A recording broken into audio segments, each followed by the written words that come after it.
All right, people, we are back. What's today? Today the 1st? No, today's the 31st. Last day of the month. They just announced Nate Diaz is back, which is beautiful because I love this. I love this fight for him. He's back for UFC 262 Houston, the live event, because I think that, they're doing fans out in Houston. And I think they said headlined. He's co-main event. First time in history, co-main event is 5 rounds, which is beautiful. I've been wanting this. This is going to change the game, too, because I'm assuming now people will probably ask for a 5-round co-main event, you know, if it's a big fight. So I like 5-round fights. I love all fights being 5 rounds, to be honest. So that makes me happy. Yeah, so Nate Diaz is back. He's fighting Leon Edwards, co-main event 262, headlined by Michael Chandler and Charles Oliveira. Two Bronx. I love that fight. That's a great fight. I just love how Nate gets these fights where he can come in, steal the show, and he can win this fight. He can beat Leon, I think. In my opinion, he can beat Leon. But it's going to be a tough fight. It's a huge fight for him, though. And we're going to really see, because I know Michael Chandler and Charles Oliveira for real fans is a real great fight, you know. But guess what? This pay-per-view is going to be Nate Diaz selling it, you know. So we're going to really find out how much weight Nate Diaz holds, you know, for real. Because Michael Chandler, Charles Oliveira, they're not selling a pay-per-view. I'm sorry, they're not. But we'll see what Nate... So Nate's moving this thing by himself. I'm sure they help a little bit, but Nate is moving this thing by himself. Leon's not selling a pay-per-view. So we're really going to see what Nate Diaz is worth to the MMA world, you know. So that makes me happy because I bet he sells a lot more than people think. I bet he's more popular and sells more than most. In my opinion, I think, because Nate's been popular since the tough days. So it's like, and he's only more now because there's regular people that will jump in and jump on the bandwagon and rock with Nate just because they like his attitude, you know? So that makes me very excited that he's doing that for the live in UFC 262. I'm hoping Nate Diaz will be at, Nate Diaz will be at 261 in Jacksonville because I'm going to that. I just booked my whole trip the other week. Whenever the tickets drop, the day before the tickets drop to the general public, I think on a Thursday. Was it Thursday? I think on a Thursday I booked my whole trip. And then I found out I was going to wait. I got a code so I could, I got a promo code or whatever you call it to get in so I can get the tickets before the general public gets it. Because when the general public got into, they sold in minutes. And I would have missed out, and I would have been so upset. I would have been so upset to miss that, dude, for real, because this is a huge... I just pray that everything works out beautifully. Kamaru Usman, Jorge Masvidal, that's fight number 1, headlining, co-main event, Valentina, Jessica Andrade, and then the third fight is Weili Zhang, Rose Namajunas. Bruh. Come on, man. That shit is stacked. Who cares what they put on the rest of the card? But I'm sure they're going to stack the rest of the card just because it's the first fights back. First live fights back for fans. They're going to stack that shit, bro. They're going to stack it. It's going to be crazy. I'm super excited for that. I'm excited to see Rose. And just to be at a fight, man. I'm excited to just be at fights. And it's going to be live, bro. So many people are going to be there. It's going to be popping. I'm going to meet all my fight peoples that I used to like run into at fights, like at Rose's fights back in the day. Not back in the day, but like a couple of years ago, whenever this shit, before pre-COVID.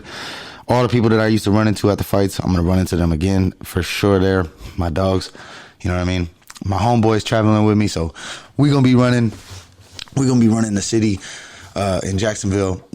It's going to be sick, bro. It's going to be sick, bro. Like, for real. I'm so excited. It makes me happy. Also, Darren Till pulled out yesterday due to injury of the collarbone. They haven't said anything about if someone's going to step in. I think Kevin Holland said he'll step in. I think they said they're waiting for the other side to respond. So basically, I think everyone's cool with Kevin Holland stepping in. Marvin Vettori's side has to agree to it, and then it'll be done. Maybe. I don't know. That might not be the case, but that's what I read. So, we'll see. That'll be a tough fight. But you know what? I was truly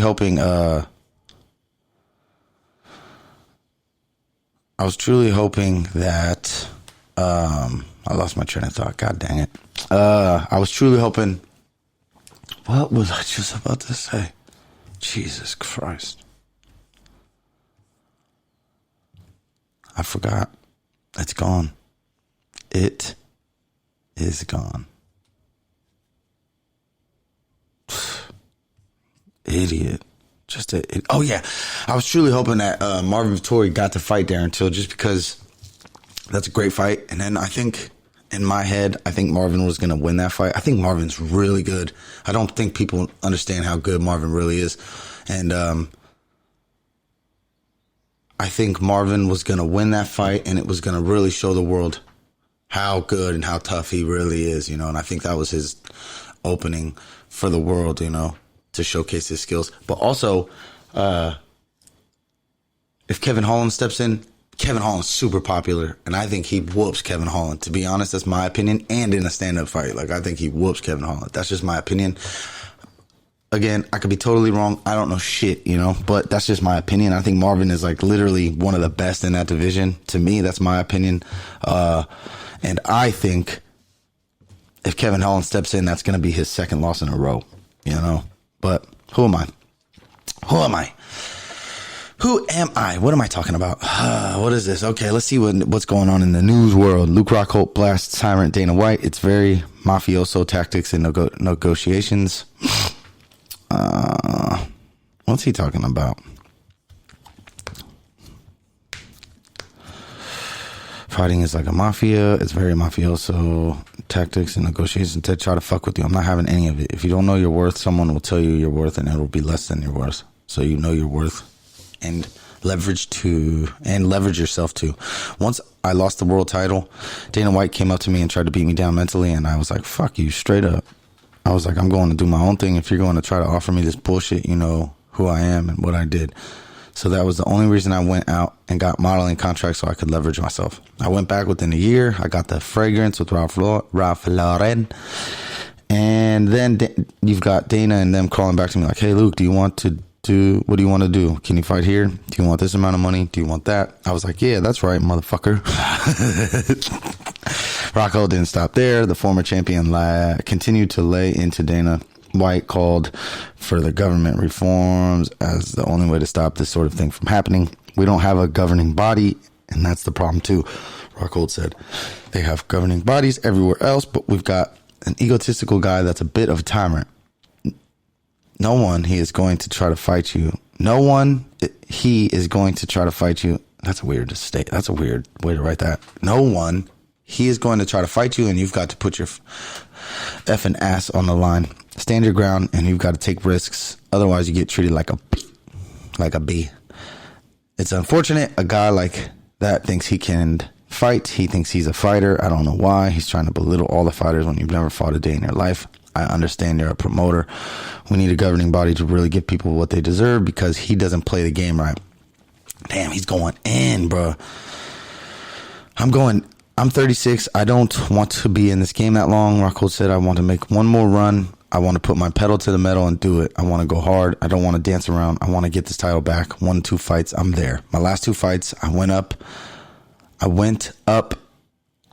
a weight class for the first time in my career, and I fought Jan Blachowicz, who is now champion. My fight before that was against Yoel Romero, a world title fight where I killed myself to make weight. He cheated, missed weight by 3 pounds, and I lost a close fight. So my last fight at middleweight was for the world title. I'm right there. I know I stepped out, but these guys are bums, and I think I can come in and wreck house. That is, of course, if Dana White can come to terms. Fascinating. I agree. They need something to protect the fighters, because like they said, Dana's a dirtbag. Like, look, bro, look, man. Ariel made a great point, right? He was talking about great fights that we could have had. GSP, Anderson Silva, never happened. What else did he say? Randy Couture, Fedor Emelianenko, never happened. Brock versus Daniel Cormier, never happened. And now we got Francis versus Jon Jones, and he's saying it better happen. Like, that fight has to happen for the world. Like, you know how mega that fight would be? And he's just saying, like, there's one problem in all of it, the money. And it's like, what's a few million more to give to whoever, you know, Jon Jones, Francis, whatever it is? What's a few million more when you're going to make buku millions? You know what I'm saying? So it's like, that fight needs to happen. And if it doesn't, we know whose fault it is. You know, because you can give Jon Jones a couple more million in his fight. He's making $5 million a fight, I think. That's what they said. Something around there, give or take. Give him fucking 10 million, whatever, you know, and make the fight happen. It'll bring in massive dollars. You know what I'm saying? So I do feel him. It's Dana White that messes up a lot of great fights. You know what I'm saying? Because he does do this. Like, he's dissing Jon Jones. Go back to 185. And it's like, you know, he just does little shady digs. And he does it in public, you know. That's the shady part, is like, he does them in public, those little digs, and it's fucked up. But, yeah, I agree with Luke Rockhold. I hope, but I do want to see what Luke Rockhold comes back. I heard Habib's going to be in his corner, so that'll be interesting to see what happens. UFC 2X62 adds Leon, Nate, historic 5-round co-main event. Okay, we touched on that. Jon Jones will burn all his Nike following Bloody Satan shoes released from Lil Nas X. Yeah, that shit's weird. You know what's crazy about that whole thing? You know what's crazy about that whole thing is, like, I swear, like, ever since that kid came out gay, like, he just dug into it. I get it. You're gay. That's fine. Whatever, dude. You know? But, like, you're riding the devil and reverse cowgirl or cowboy, whatever you want to call it, since you're a dude. You know what I mean? It's just like he's digging into it. Like, I'm gay. Now I got to be extra gay. And I get it. You know, it's like, but it's like you're marketing being gay instead of just being you. You know what I mean? Are you just gay? That's it? You're just a gay, flamboyant gay boy that's out there riding the devil. You know what I mean? I don't know. It's weird. It's weird to me. You know, nobody has a problem. I mean, people do have problems with it, but I don't have a problem with him being gay. And I think most people don't, you know, but it's like a little weird that, like, you're being gay, you're following, you're being super flamboyant, and then you're riding the devil, and then your shoes are 60. You know, it's just a lot of weird, like, nasty, you know, it's just nasty, dirty game. It's a dirty game. The industry is a dirty place, bro. It's really dirty. All those people are weirdos. Like, all of them are weirdos. They don't even know who they are. Like, you know what I mean? So that's my take on that. But Jon Jones will burn all his Nike following Bloody Satan shoes. But Jon Jones should have been burnt him. They dropped you, Bo. Should have been burned him. Got out of there. Stipe releases first statement. Following UFC 260 loss, but that's the beast of this business. Yeah, it's all right, Stipe. He'll be back. You know, we'll see what happens. I hope he takes, like, some good time off, a long time off, recover, and then just get that trilogy. You know, no other fight. Doesn't matter. You don't need no other fight. Let Derek Lewis get right now with Francis. Wait for that. Take the winner of that, or get the trilogy if Francis wins. You know what I'm saying? Wait it out. You don't need to fight back to the top. You're the greatest heavyweight of all time. There's no need for you to. There's no need for him to try to, like, fight back to the top. You're the greatest heavyweight of all time as of now. You know what I mean? Like, you're the history and the stats speak for itself. So you deserve the trilogy, nothing less. Unless Francis loses, then maybe fight Derek Lewis or something, or Jon Jones or whatever. Whoever, you deserve a title shot next immediately. Just wait, give it time to heal, recover. You know what I mean? You don't want to go in there immediately with that type of brain damage, you know? So wait it out. But in my opinion, he deserves his trilogy immediately. Jake Paul says that if Conor McGregor loses to Dustin Poirier again, he'll call for bout with. Oh, God, I can't stand this kid. He can't fight, man. I can't wait for Ben to beat him up. I can't wait for Ben Askren to beat up Jake Paul. He can't fight. He can't. I'm sorry. I don't care what no one says. Like, people, like, he can throw punches. He closes his eyes and throws punches. You know what I'm saying? He closes. Watch him. Watch. Go watch the videos. He ducks his head, which is very terrible. Closes his eyes. He leans really hard on the front foot and just throws a bomb. He can throw a right hand very hard. He's a big dude. You know, if you teach bigger people, he's like 190, like, or whatever, 190 to 200 pounds. He steps on his foot forward, leans on it, throws a stupid jab, weak jab, and then throws a heavy, hard punch, and closes his eyes, you know, and hopes and prays that he lands. You know what I mean? And he beat up Nate Robinson, who's just, you know, not a fighter, and then that other dork, you know, he can't fight, but that press conference showed everything. Ben's in his head, and that little whatever you call it, he was scared. That was intimidation. That's why he reacted that way. You know what I mean? That was intimidation. He didn't know what to do, so he threw a little like slap punch at his waist, at his little love handles. You know, it's just like, it shows a lot. He's scared. You know, so Ben Askren's gonna beat him, and then I hope we don't hear anything back from that guy. You know, he's like talking about the fight game and he's talking about the fight game and like, you know, this is a fight game. It's like, bro, what are you talking about? What are you talking about, bro? I mean, it's crazy.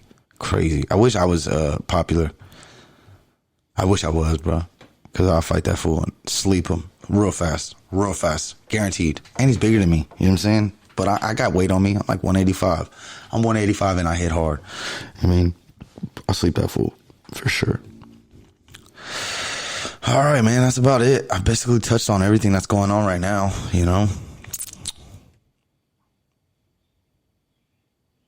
It's just a lot of Jon Jones and Francis. That fight needs to happen. You know, we'll see what happens in the next coming days. Hopefully, all I care about is UFC 261 staying together. There's no fights this weekend. So I'll probably make a video later this week just touching on if anything else drops or anything like that, any news or any big things happen. I'll touch on it. But yeah, there's no fights this weekend, which sucks. So this is the first weekend in a long time where there's no fights, and I don't know what I'm going to be doing, but I'll figure it out. Anyways, get with me, man. Subscribe to my channel, hit the like button, give me a comment, give me a topic, ask a question, do whatever you want to do. Just make sure you hit that like button subscribe. My subscriptions is going up a little bit, man. They're at 669 now, almost 670. So we're moving, you know what I mean? We're moving up in the right direction. That's all that matters to me. It's still less than a year. We're still moving and grooving. Like I said, hit that subscription button, the subscribe, and hit that like button. Give me a comment or two. I'm out of here. Peace.